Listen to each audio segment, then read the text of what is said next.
¿Qué tal? Muy buenos días. ¿Cómo están? Qué placer enorme estar con ustedes a esta hora de la mañana, continuar con nuestra programación que iniciamos desde muy tempranas horas de la mañana, informándoles a ustedes del quehacer nacional e internacional. Como siempre, a esta hora vamos a presentarles temas importantes de país.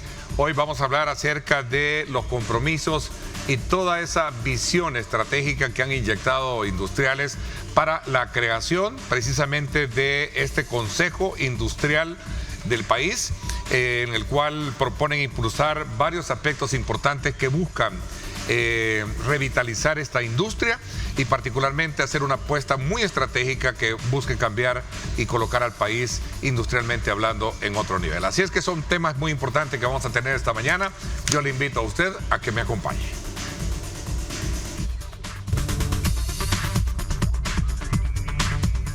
La Asociación Salvadoreña de Industriales, ASI, presentó el Consejo Industrial de El Salvador, una iniciativa que busca analizar, proponer y asesorar en estrategias de crecimiento para la industria. Son 26 los sectores industriales que conforman esta nueva organización, que tiene como objetivo impulsar el desarrollo de nuevos territorios industriales. El Consejo Industrial de El Salvador surge como un actor clave en la transformación y fortalecimiento del sector industrial del país. Por lo tanto, ha fijado como meta crear un entorno propicio para la inversión, la modernización y el acceso a mercados internacionales. Otro objetivo del Consejo, elaborar estrategias de crecimiento del sector. El crecimiento tiene que ser sostenido desde este año, ¿ya? Y recuperar el tema que se ha perdido en términos de situación de las exportaciones, producto de la situación del mercado internacional, del mercado mundial y especialmente de Estados Unidos. La idea es reinsertarnos en estas nuevas actividades económicas como las están planteando y buscar nuevas soluciones y nuevas alternativas al sector. Recientemente, dicho consejo sostuvo un encuentro clave con el presidente de la República en la búsqueda de reactivar el sector industrial. En dicha reunión presentaron una propuesta de 11 puntos de trabajo para hacer crecer el país. Entre estos puntos destacan fortalecer la defensa comercial de la industria ante prácticas desleales, proponer estímulos innovadores adaptados al mercado mundial, apoyar la inserción de nuevas tecnologías, entre otras. Para conocer más sobre la función de este nuevo Consejo Industrial, acompáñenos en Diálogo 21 con Ernesto López. Informó Evelyn Granados.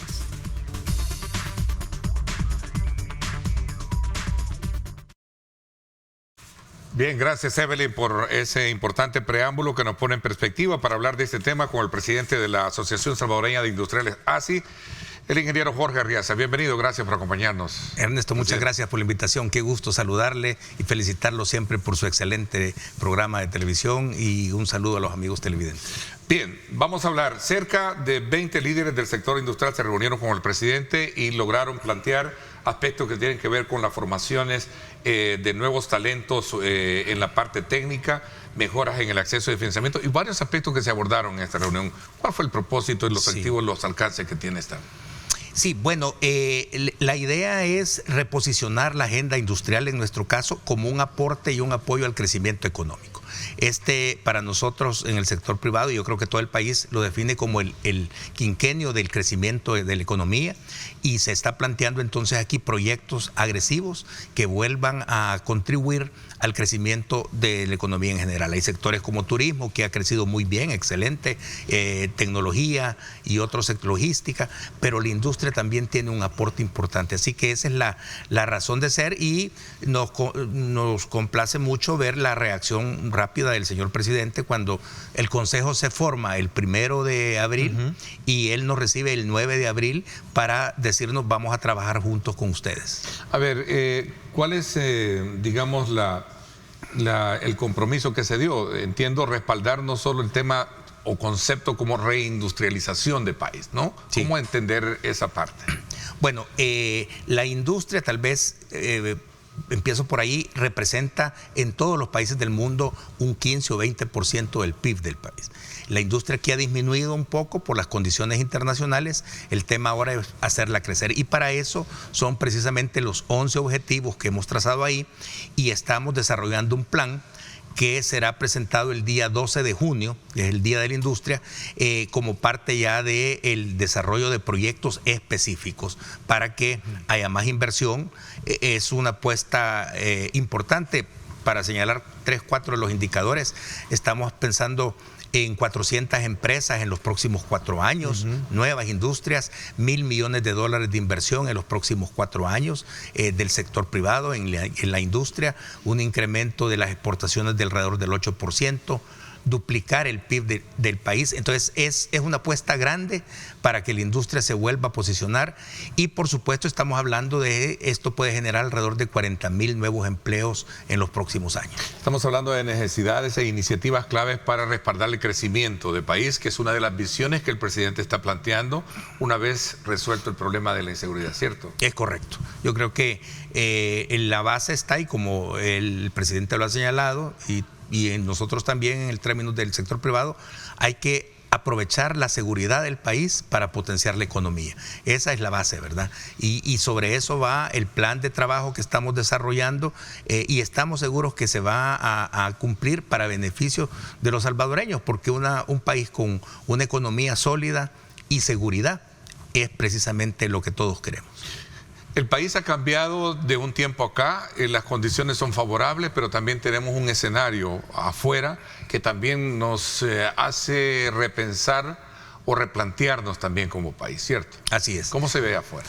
Bueno, el escenario, ciertamente, el escenario internacional es complejo, sobre todo con esta nueva etapa de la discusión del nuevo orden comercial del mundo, ¿verdad? Ahora, nosotros tenemos unas grandes ventajas que yo creo que son las que tenemos que aprovechar. Primero, nuestra relación con Estados Unidos. Eso es de la historia de El Salvador, pero ahora hay que potenciarla, ¿verdad? Tenemos la posibilidad, además de los temas migratorios, el tema comercial. Y concretamente, lo menciono así, el objetivo de esta nueva etapa industrial es producir para Estados Unidos. No digo que otros mercados no van a ser importantes, la presidenta de Coexport estuvo acá y habla de la diversificación de mercados y es correcto, pero para nosotros ese es el mercado más grande del mundo. Si nosotros logramos duplicar las exportaciones en 3, 4 años, va a ser un éxito para el país. Y la posición de Estados Unidos es muy clara. Todo lo que se produce en China, que se pueda producir en América Latina con los socios confiables como somos nosotros en El Salvador, hagámoslo. Y la base entonces está en empezar a generar productos que se integren a la cadena de valor de Estados Unidos. Corrígeme, hay un libro que creo que se escribió, ¿sí?, que hablaba precisamente sobre el tema de las oportunidades, que viene siendo como el gran consejo chino, ¿no? ¿Sí? Bueno, sí, hace algunos años escribí el libro Código Rojo, ¿verdad? El Código Rojo, que hablaba... Lo leí, tú me lo hiciste llegar, lo leí, y traigo a colación esa parte donde decía que a toda situación difícil es digna para sacarle la mejor oportunidad. Es correcto. Eso es lo que está pasando en el país. Momentos de quiebre, el caso de China, ayer logró un acuerdo arancelario, creo que lograron bajar los aranceles. Es de meterse, es aprovechable una situación como esa para un país como el nuestro, dependiente mucho de un mercado norteamericano. Sí, sin lugar a dudas. Lo que pasa es que hay que desarrollar todavía más las oportunidades que hay en el mercado de Estados Unidos, ¿verdad? Bueno, China, que es la segunda economía del mundo, obviamente está en un proceso de buscar arreglos comerciales porque sabe la importancia del mercado de Estados Unidos. Y entonces nosotros tenemos la posibilidad, así como lo hizo México, que lo hizo muy bien, ¿verdad? Toda la parte norte de México, sí, ahora es la fábrica. México es el ejemplo de lo que nosotros tenemos que hacer aquí. Me decía la vez pasada, un saludo muy especial a un industrial, voy a ahorrarme el nombre de él. Sí. Pero él me decía, México ha sabido aprovechar la zona sur, la zona norte de ellos, con Estados Unidos para industrializarse. Nosotros deberíamos de ser también acá, totalmente, por la relación que tenemos. Totalmente de acuerdo. Eso busca el Consejo, o esa es la visión que lleva el Consejo Y esta reunión, este espaldarazo con el presidente. Sí, usted la ha definido muy bien, esa es la visión, ¿verdad? Enfocarnos en producir lo que otros países, especialmente en Asia, van a tener problemas para exportar a Estados Unidos y empezar a producir nosotros para ellos e integrarnos a esa gran cadena de valor. Porque Estados Unidos tiene un tema muy importante en esta gestión del presidente Trump, es la seguridad nacional.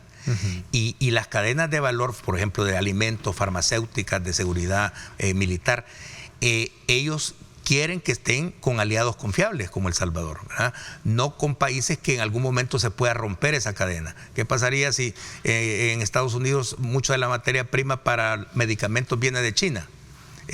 No es parte de la seguridad. Entonces, nosotros sí podemos aprovechar ese espacio y avanzar hacia las exportaciones de Estados Unidos en una cantidad de temas que a ellos les interesan. A lo largo de estos años que hemos tenido, cada quien en su área, hemos tenido la oportunidad de analizar el comportamiento y el estado mismo actual de un sector tan importante de la economía como es la industria.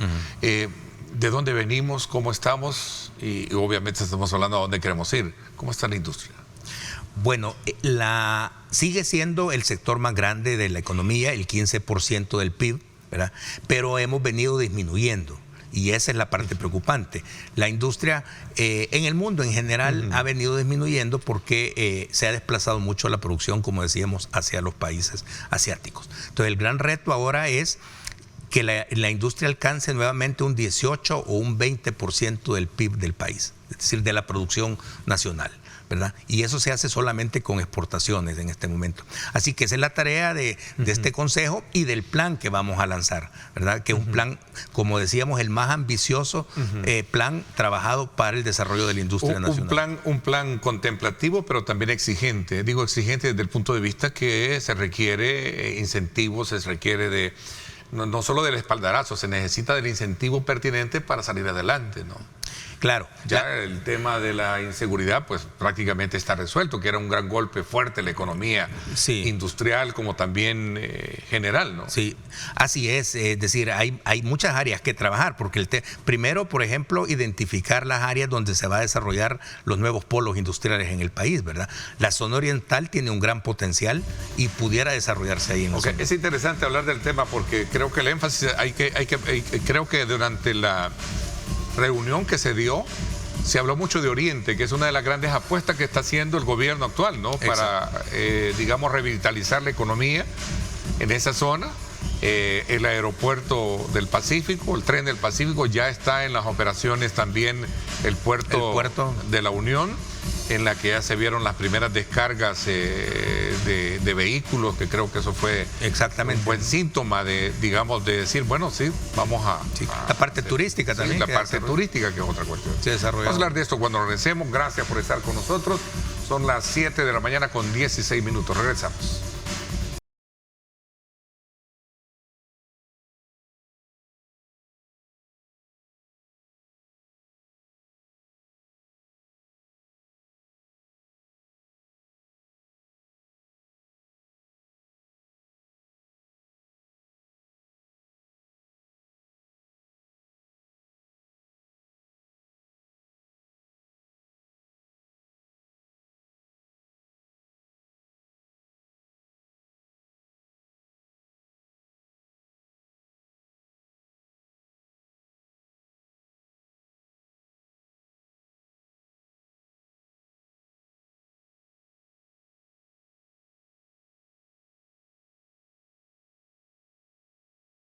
Bueno, y a propósito, le invitamos a usted a que a esta hora de la mañana usted pueda saborear una rica taza de café, y qué rico es disfrutar de Café Rico, el café perfecto. Disfrútelo porque rico es calidad. Así que buen provecho también para nuestro invitado que le gusta su taza de café. Excelente rico. Café. Bueno, seguimos conversando con el presidente de la Asociación Salvadoreña de Industriales, ASI. Estamos hablando precisamente con Jorge Arriaza sobre este Consejo Industrial que recientemente tuvo una reunión con el presidente de la República, en la cual se plantearon aspectos importantes que tienen que ver cómo colocar al país bajo esa lógica de la reindustrialización, que es un concepto que me parece que tomado ya, digamos, de manera tal, implica hacer una apuesta muy, pero muy estratégica, aprovechando muchos aspectos. Hemos hablado del tema de la seguridad en el país, que ahora se cuenta con mejores indicadores, y ver también el escenario afuera como una oportunidad más que una amenaza, ¿cierto? Es correcto, sí. El tema de estar cerca de los Estados Unidos es una oportunidad impresionante. Y no es porque lo digamos nosotros, lo que usted muy bien decía. Veamos México, si es que ahí está el ejemplo. México es tremendamente desarrollado en la parte norte por su cercanía a los Estados Unidos y por su abastecimiento a la cadena de producción. Entonces nosotros podemos hacer lo mismo. Hace unos días conversaba con un embajador y me decía, mire, en El Salvador pues empresas de mi país hay pocas, pero en México hay más de 1000 empresas, ¿verdad? O sea, el atractivo de traer inversión pasa también por la importancia del mercado de Estados Unidos. Ahora, nos habíamos quedado en esta parte relacionada con Oriente, ¿no? Con un énfasis de industrialización, teniendo ya casi una activación bastante interesante con el puerto, la colocación de la primera piedra para el aeropuerto del Pacífico.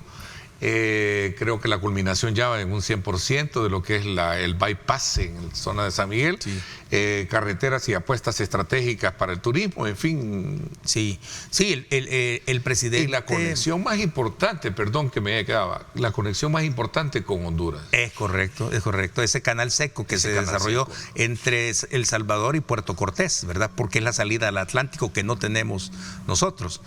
Bueno, el presidente decía que habían invertido 1.400 millones de dólares en las obras que están haciendo de infraestructura, toda la parte turística que es un éxito, y nosotros también pues pensamos que se puede desarrollar muy bien por las condiciones que usted ya señaló, y además por la salida al Atlántico especialmente, que es con Honduras, ¿verdad? Así que esa zona esperamos que haya más empresas, más industria. Ya hay industria importante, industria avícola, industria de bebidas, pero pensamos que en los próximos años esto puede ser un repunte importante para el desarrollo de las exportaciones.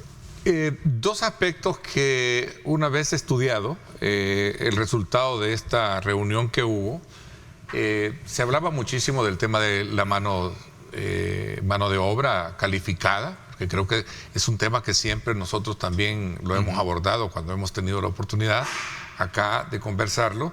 El tema también del acceso al crédito, que creo que es importante, y ver todos esos aspectos que, si bien es cierto, para la hora de ver el presupuesto de producción que tiene, representa también un reto desafiante, ¿no? Sí, correcto. Usted lo ha señalado muy bien. Después de la ubicación de las tierras de donde se ubiquen las industrias, el tema de capital humano, de talento humano es el más importante, ¿verdad? Y El Salvador necesita trabajar mucho en ello. Nosotros le estamos apostando a las carreras técnicas, porque la industria necesita técnicos de 1 año, 2 años de estudio que vayan a manejar máquinas, equipos, más hoy con todo el tema de inteligencia artificial y toda la industria tecnificada, para que tengan mejores trabajos de mejor calidad y podamos tener entonces jóvenes que se inserten con carreras técnicas. Ese es básico para cualquier industria. Usted ha escuchado, yo creo que todos hemos escuchado en el país la famosa frase, no hay gente que quiera trabajar. Y no deja de ser un contrasentido, ¿verdad? Porque un país donde hay 70,000 jóvenes que salen de bachilleres cada año, y decir, bueno, ¿cómo es que tengo 70,000 jóvenes bachilleres y no encuentro trabajadores, ¿verdad? Porque creemos que el punto es la base técnica. Un joven necesita entrar rápido a trabajar, conseguir trabajo y calificarse a la vez. Entonces, ese es el tema con el que podemos avanzar. Y aquí entra, digamos, a la discusión, al análisis, también el rol importante de ver el modelo educativo que en el país se da. Es correcto. Para saber si va acorde a las necesidades de lo que verdaderamente en el mercado se necesita, ¿no? Por ejemplo, desde aquí yo recuerdo que a estas alturas, desde que se venía hablando de cómo el país va entrando en una dimensión globalizante, que, ¿verdad? 30 años al frente más ahí en la ASI, sí. El país ya debería de ser bilingüe. Esa es una de las debilidades. Debería de ser bilingüe. Es correcto. La educación pública debe de ser bilingüe. Sí, sí. Bueno, vemos el resultado del último censo, ¿verdad? Muy bajo el nivel de aprendizaje de inglés, y en un mundo globalizado el inglés es una puerta de entrada importantísima. Entonces, son temas que hay que avanzar y avanzarlo rápido, ¿verdad? Pero yo creo que la calidad de los jóvenes de El Salvador es impresionante y se puede lograr rápido una tecnificación. Más que los jóvenes están ahora muy ligados a toda la parte de computación, a la tecnología. La Entonces, tecnología, que es otro punto. Y es lo que les gusta. Que es otro punto que creo que no puede invisibilizarse a la hora de hacer un abordaje como el que estamos haciendo, que cómo se está viendo también toda la utilidad de la tecnología con la inteligencia artificial, que viene siendo para algunos como un factor amenazante, como también un factor de aliado, pues, ¿verdad? Sí. ¿Cómo se ve esto dentro de una industria tan importante como es? Bueno, nosotros estamos acostumbrados el mundo ha avanzado a través de revoluciones industriales. Y en cada una se ha hablado de los pros y los contras, se ha dicho esto va a afectar el empleo, esto va a disminuir las oportunidades, pero la realidad ha sido lo inverso. La industria, el mundo y el país han tenido más oportunidades de empleo, de mejores empleos, más calificados con cada avance tecnológico. O sea que para nosotros la tecnología es un aliado. No es algo que vaya a sustituir a la gente, sino que le va a dar mejor calidad de vida, le va a dar mejores empleos y le va a dar las oportunidades de desarrollarse en un mundo con alta tecnología, como lo es ahora. Así que nosotros creemos que el que esté dispuesto a aprender carreras técnicas, a avanzar en eso, va a tener un futuro muy, muy, muy importante y mejor con la tecnología, con la inteligencia artificial y todo lo demás. Sí, porque esa es la parte más, digamos, medular que se necesita para poder colocar a una industria muy competitiva, ¿no? Tener una mano de obra calificada, y que eso fue punto medular en este encuentro. Que correcto. ¿No? Sí, la parte de empleo, ¿verdad? De recurso, de talento humano es después de la ubicación, y usted ha tocado los tres temas: la ubicación geográfica, el talento humano y el financiamiento. Sí, y en el tema de financiamiento, ¿cómo está el país? Bueno, digamos, ¿qué facilidad tiene el industrial para saber de poder tener el recurso para poder reinvertir y hacer de eso? Este plan contempla varias áreas nuevas para el financiamiento. Bueno, estamos hablando de $1,000 millones para los próximos 4 años, ¿verdad? Entonces, parte importante es la cartera que se tiene con la banca local, que ha apoyado cerca de, si no estoy mal con la cifra, casi $900 millones es la cartera de la banca, pero también ahora está toda la parte de activos digitales, tokenización y una serie de instrumentos financieros que pueden ayudar a mejorar el financiamiento de estos $1,000 millones. Entonces, creemos que pueden haber las fuentes locales e internacionales que impulsen este plan. Más la inversión extranjera directa, ¿verdad? Hablando de financiamiento, ¿el dólar sigue siendo fuerte la moneda para manejarse, o también el Bitcoin, aunque no sea de curso legal, pero sí como una opción digamos, para entrar a negocios? Digamos, a negocios industriales, de verdad. Sí, en la industria el dólar es la base, ¿verdad?, fundamental del comercio. El Bitcoin creo que... Perdón, es de curso legal, pero no obligatorio. Creo que así quedó en la ley. Es correcto. Es de curso legal no obligatorio, sí, por el acuerdo con el Fondo Monetario, ¿verdad? Pero al final nosotros tenemos que enfocar...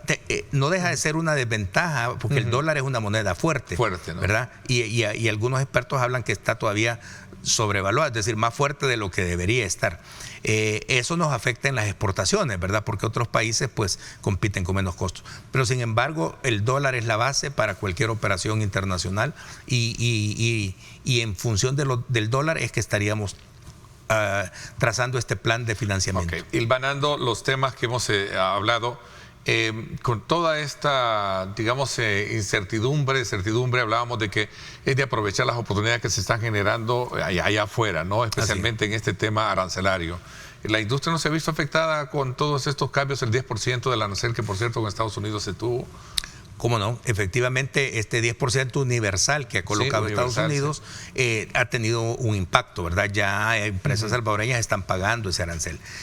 Pero lo importante es que hay gestiones muy buenas de parte del gobierno en Washington como para precisamente por la buena relación que hay con Estados Unidos, esto pueda disminuir, al menos si no en el 100%, en un alto porcentaje de los productos que vendemos a Estados Unidos. Yo creo que la gestión se está haciendo y esperamos pues que termine con éxito y que El Salvador pueda decir tenemos un arancel universal diferente por las condiciones de amistad entre los dos países. Recojo la expresión de algunos exportadores que también tenemos nuestro propio mercado, el mercado regional, que es fuerte, ¿no? También. Es el segundo después de Estados Unidos. ¿El segundo compite siendo con Estados Unidos entre el primero?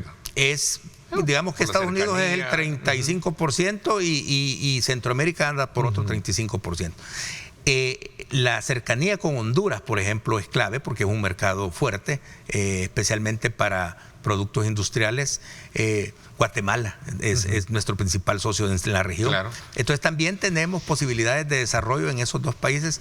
Se ha hecho un excelente trabajo por parte de la ministra de Economía en términos y del Ministerio de Hacienda en el tema de aduanas, de la Unión Aduanera Regional, facilitando el paso y haciendo una serie de trabajos que ayudan a mejorar el comercio en la región, ¿verdad? Y especialmente Guatemala y Honduras, que son nuestros dos socios comerciales. El tema de los chorros les ha traído algún tipo de situación que ya, gracias a Dios, se resolvió, ¿no? Esa parte. Ayer ya vimos un alivio importante con todo el tráfico, ¿no? Hablando de ese tránsito hacia el occidente buscando todo tema Guatemala, ¿no? Logístico, ¿verdad? Tiene sus costos, pero lo bueno es que ya se superó. ¿Cuándo vamos a tener resultados concretos o avances de este consejo y de esa, digamos, reunión con el Ejecutivo?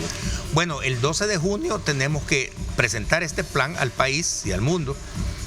Y esperamos que este año tenga ya un impacto importante y se note el crecimiento del sector industrial en la economía y el aporte que va a dar. Estamos seguros que este año el sector va a crecer o al menos va a salir con cifras mucho mejores que las que hemos tenido en los años anteriores. Qué bueno, qué bueno.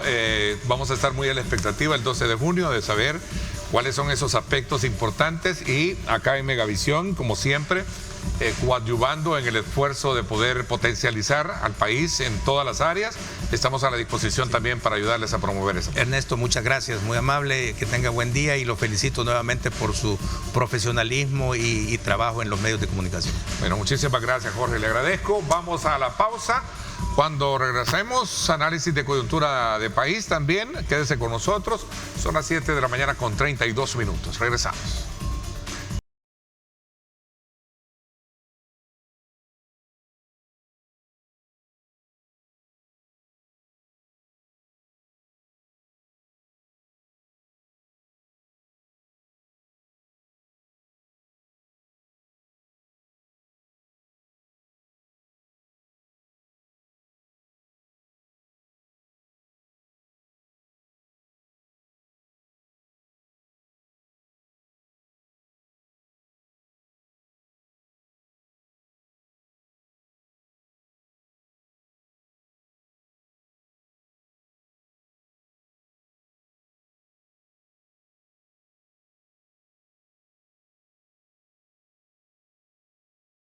Bien, gracias nuevamente. Saludos muy cordiales hasta el occidente del país. Bueno, y a partir de la conversación que sosteníamos con el presidente de la ASI, decía alguien acá que nos escribía, estamos montando una nueva fábrica en la zona de Santa Ana con tecnología de punta, producción robotizada, pues le apostamos a la exportación y a surtir el mercado nacional. Vamos a acercarnos a la ASI para unirnos a este gran proyecto de reactivación de la industria en nuestro país. Qué bueno, qué bueno. Vamos a trasladarle esto a los amigos de la ASI, que ahí está precisamente este ofrecimiento. Bueno, vamos a, como siempre, darle la más cordial bienvenida en esta segunda parte del programa al sociólogo René Martínez, que nos acompaña. Doctor, ¿cómo está? Qué gusto saludarlo. Bienvenido. Buenos días, Ernesto. Muchas gracias por la invitación. No soy doctor. Ok, pero bienvenido entonces al programa. ¿Cuál es el diagnóstico de la situación actual que se está generando, particularmente con este tema del transporte colectivo, específicamente cuando se está viendo ya una mejor movilidad en la zona de Los Chorros, que obviamente esto trajo consigo cierta lentitud y congestionamientos en la zona, ¿no? Particularmente en la capital? Sí, bueno, tantas cosas que generaron, ¿verdad? Mega obra. Toda obra de esa magnitud genera inconveniente. Eso es inevitable, pues. Pero el punto es cuál es la visión que tienes de largo plazo al construir ese tipo de obra. Acá estamos hablando de mejorar la movilidad, no solo de entrada de Occidente hacia San Salvador, sino que viceversa también, pero también estás ofreciendo un punto logístico a partir del cual el flujo de mercancías va a ser mucho más ágil, más viable. Estamos precisamente en un país que por las dimensiones geográficas que tiene, estamos hacinados pues de vehículos. La población es bastante considerable, tomando en cuenta el tamaño del territorio. Entonces, una obra de ese tipo, y sobre todo con el problema que se generó, tenía que propiciar pues una serie de dificultades. Sin embargo, el gobierno estuvo presto para resolver la situación. Con la gratuidad, hubo una gratuidad del pasaje que creo que fue un gran alivio, ¿no? Fue un gran alivio y fue una forma también de decirle a la población de que ante una eventualidad pues tienes mecanismos para tratar de minimizar el impacto que se tiene, ¿no? Ahora, la zona de Los Chorros, hay que decirlo, es una zona vulnerable. No solo porque se esté interviniendo en este momento con una mega obra, sino que incluso hay una declaratoria, fíjate que hay una declaratoria de zona de peligrosidad de Los Chorros allá por el año 2016. Antes de eso también se generaban este tipo de inconvenientes. Recordemos escenas, ¿no? Allá a inicios de la segunda década del siglo XXI, cuando lo único que se hacía era ir a remover los escombros. Sí. Se ponía un poco más complicado cuando estábamos en época de lluvia y había temblores, ¿ya? Pero en esta ocasión pues se genera ese problema, pero también vimos una solución, y una solución que incluso nos hace pensar en otro tipo de soluciones en cuanto al transporte público, ¿ya? Bueno, de hecho el transporte público se llama así porque antes era público, o sea, antes era manejado por el Estado. Pero ese tipo de inconvenientes que se generaron al principio y que ocasionaron mucho malestar en la población, ¿no? Porque no todos los buses salieron a trabajar, creo que pone en la mesa del debate otro punto, ¿no? Y es el de la posibilidad de nacionalizar el transporte público. Acá estaríamos hablando de un manejo obviamente más transparente. No veríamos ese tipo de situaciones que se ven en este momento. Bueno, casi todos los siniestros viales hay una necesidad tienen que ver, de ¿no? aprovechar esta coyuntura para replantearnos un poco el tema. Eso yo creo que sí, yo creo que sí. Este es un buen momento. En el caso del sector transporte, estamos hablando de un sector que, de los datos que yo he logrado recabar, fíjate, a finales de los años 60 y principios de los 70, ellos se declararon en quiebra. Decían que estaban en quiebra técnica porque el objetivo era subirle a la tarifa, y en esa época, pues, que ellos dijeron que estaban en quiebra técnica, se fueron al paro. El gobierno de ese entonces usó los vehículos, manejó los buses, y en un mes obtuvieron, cada uno de esos buses obtuvo una ganancia de 900 colones. O sea, eso de que estaban en quiebra no era cierto. Pero si vienen declarando en quiebra, como te digo, bueno, casi siempre tratan de justificar un aumento a la tarifa, ellos le llaman el aumento técnico a la tarifa, aparte de que tienen un subsidio, ¿no? Claro. Y de todos es conocido, de todos los que le damos seguimiento a ese tipo de problemáticas, es conocido que el gran negocio de los buceros ha sido precisamente el subsidio al diésel. ¿Cuál era y cuál es el gran negocio que tienen, ¿no? Son propietarios de 10 buses, sacan a trabajar 2, pero cobran el subsidio de diésel por los 10 buses. Entonces el gran negocio es ese subsidio, ¿no? Eso se pone en discusión en este momento. Yo creo que es una buena oportunidad para replantearnos la posibilidad de nacionalizar el transporte. De hecho, los países que tienen los mejores transportes de pasajeros son públicos. En los mismos Estados Unidos no hay regiones en las cuales el transporte es manejado por los estados. Sí, por las municipalidades. ¿Verdad? Y en su mayoría. Aquí cuando tú haces eso, en primer lugar, por ejemplo, tú podrías poner jornadas de trabajo para los motoristas más cortas. Ok. En segundo lugar, podrías incluso, como ya no estarías pagando el subsidio, podrías bajar incluso la tarifa. Pero lo más importante de todo, ¿no? Tendríamos un transporte moderno y seguro. Ese es el punto, ¿no? Esa es la idea. Sobre todo porque un parámetro diferente de transporte moderno, seguro, ¿verdad? Cómodo. Respetuoso con los usuarios. ¿Verdad? Todo el mundo se queja.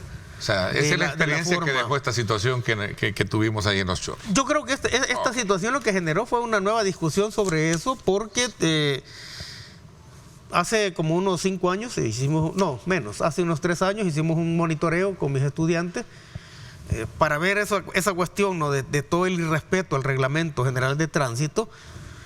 Varios de mis estudiantes siguieron durante una hora un bus, ¿verdad? Y en promedio cada uno de esos buses cometió 50 infracciones de tránsito.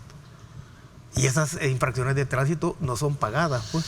Y a veces tú tienes problemas, ciertamente, tienes problemas de movilidad porque el tráfico se vuelve pesado a determinadas horas, pero quien hace más pesado el tráfico es el irrespeto de muchos buceros al reglamento de tránsito. Pues eso es un hecho. Bueno, cualquiera que maneje vehículos sabe cuáles son los inconvenientes que se generan por eso.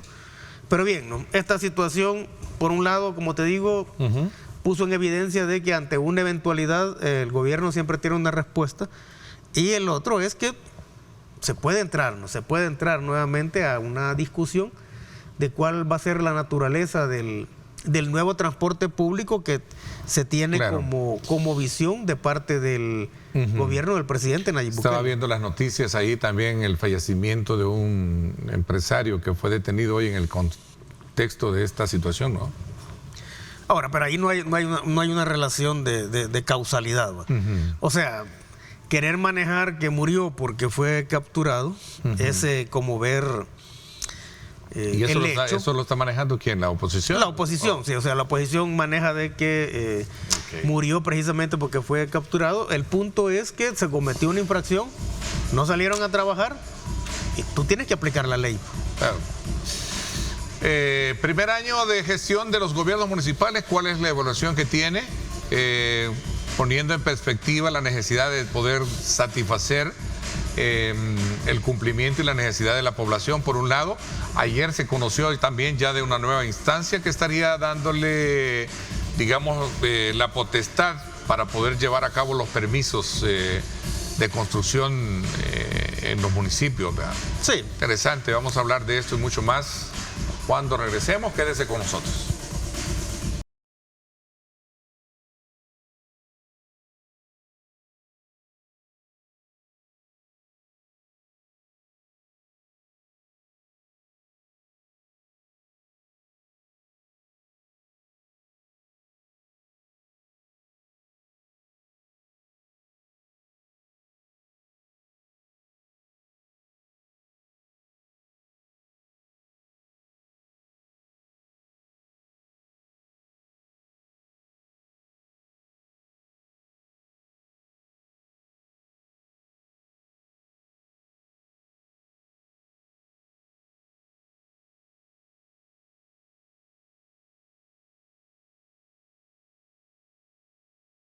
Bueno, gracias nuevamente por estar con nosotros. ¿Cómo evalúa el desempeño de los alcaldes durante este primer año de gestión que se ha tenido con esta nueva modalidad? Mira, uno es mejor que otro.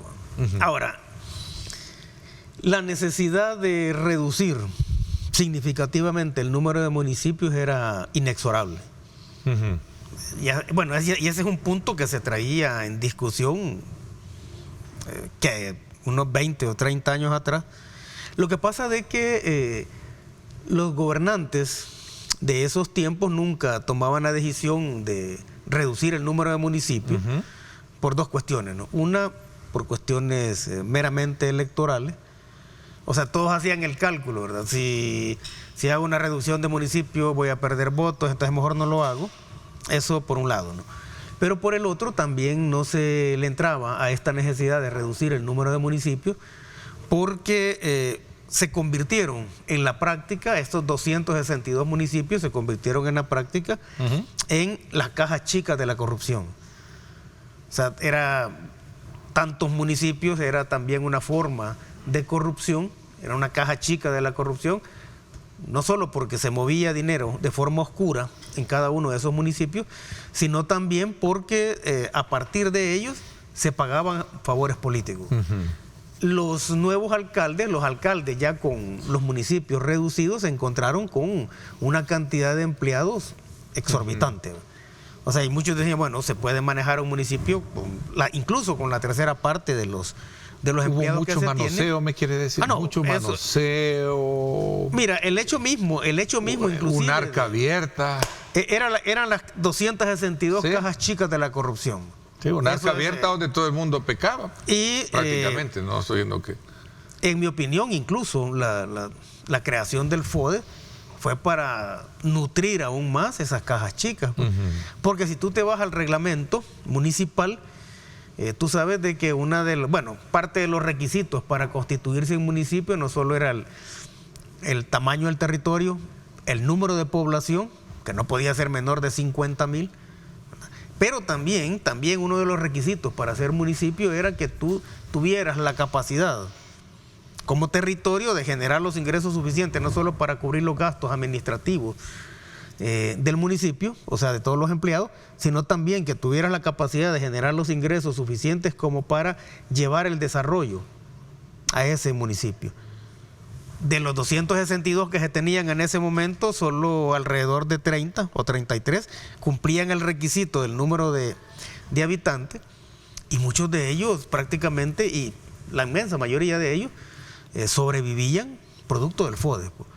¿Ya? O sea, y si tú tienes un ingreso de ese tipo que te permite cubrir los gastos y recetarte salarios exorbitantes, tú no te vas a preocupar por el desarrollo de los municipios. Y eso fue lo que pasó, ¿no? O sea, ninguno se preocupó por el desarrollo de los municipios. Había municipios incluso que tenían menos de 1,000 habitantes. Incluso menos de 1,000 habitantes.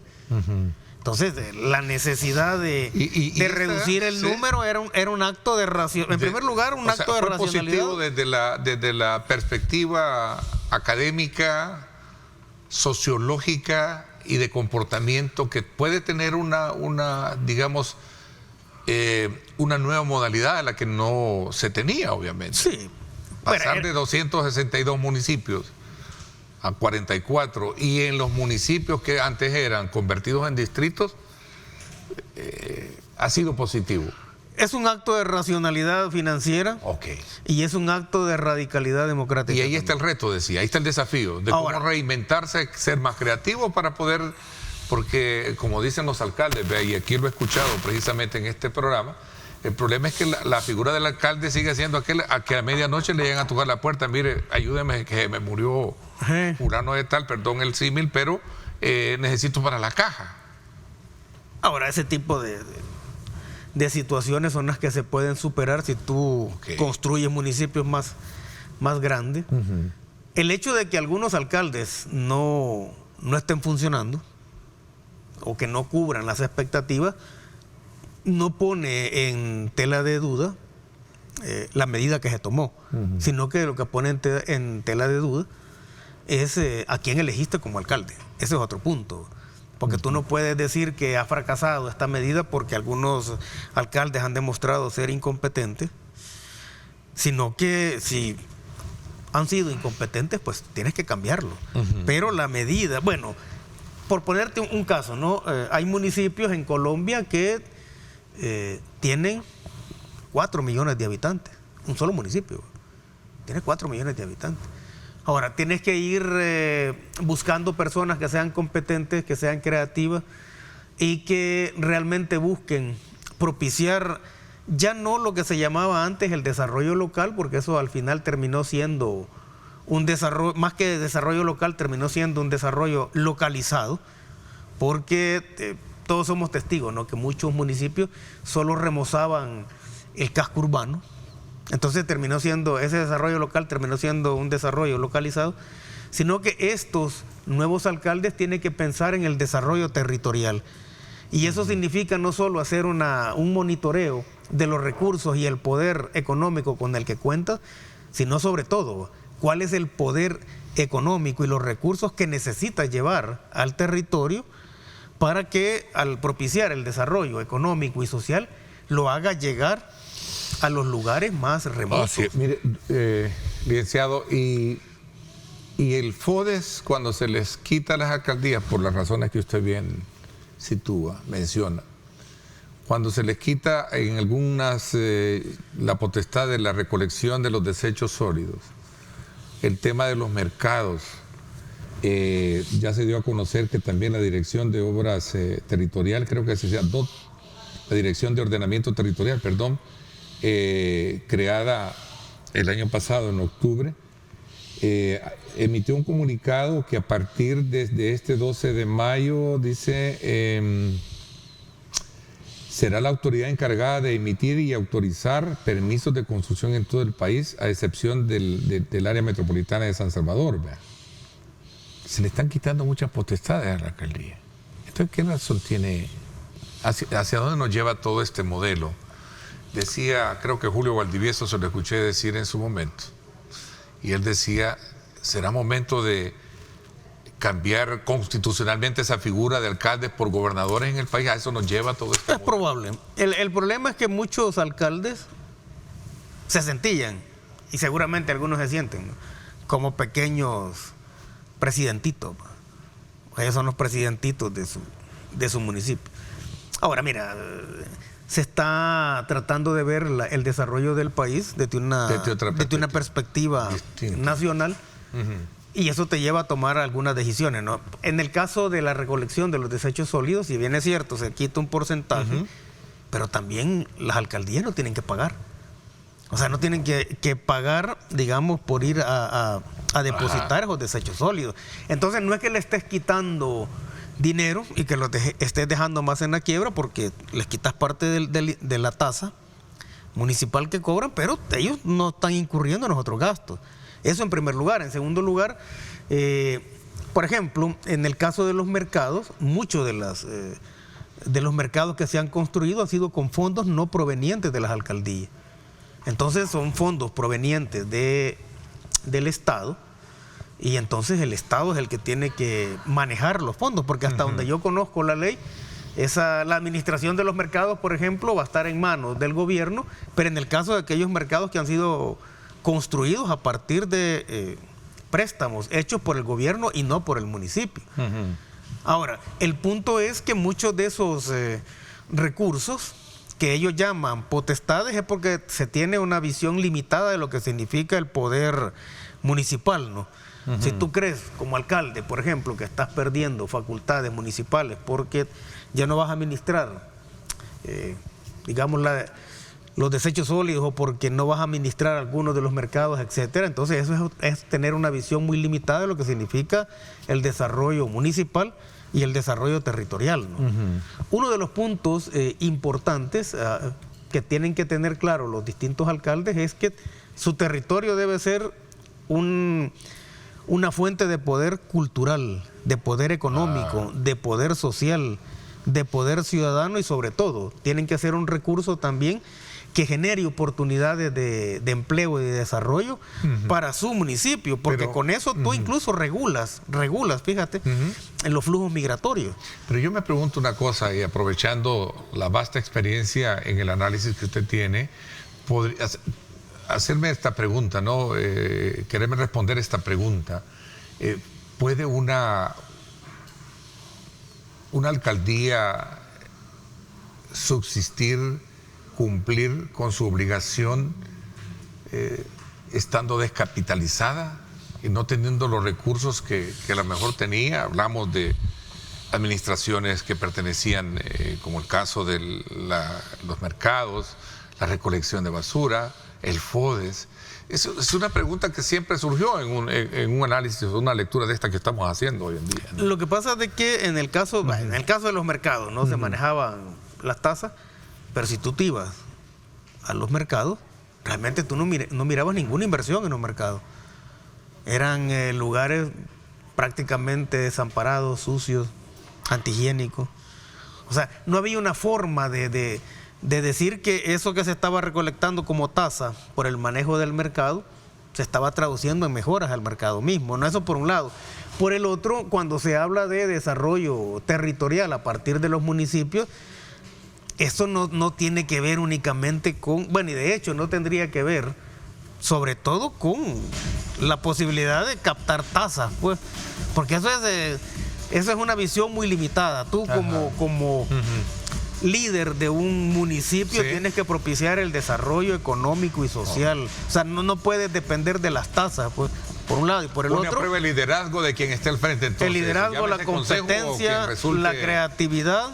Sí, ya entendí. Recuerda que muchos, decían que tenían muy pocos recursos, pero ¿cuáles eran los salarios de muchos alcaldes? Pues, o sea, y esto sin contar lo que se recetaban como dieta los del Consejo Municipal. Entonces, creer que vas a depender únicamente de las tasas es tener una visión estrecha de lo que significa ser el líder de un territorio. Como te digo, muchos no están funcionando, pero no es porque la idea esté mala, sino que lo que tienes que hacer es cambiar a las personas al frente de esos municipios. Ok, me quedé con el deseo de seguir también ampliando ese análisis evaluativo de un año con el tema legislativo, que creo que también era importante. Habrá más tiempo por delante para poder hacerlo. Quiero agradecerle el que haya aceptado la invitación de acompañarnos esta mañana en el programa, licenciado. Al contrario, muchas gracias por la invitación, Ernesto. Un saludo a todos los seguidores de Canal 21. Muchísimas gracias. Nos vamos a ir despidiendo, como siempre, invitándoles a ustedes que continúen con nosotros y nuestra programación. Gracias, pásenla bien y como siempre recuerden lo más importante, amar a Dios sobre todas las cosas.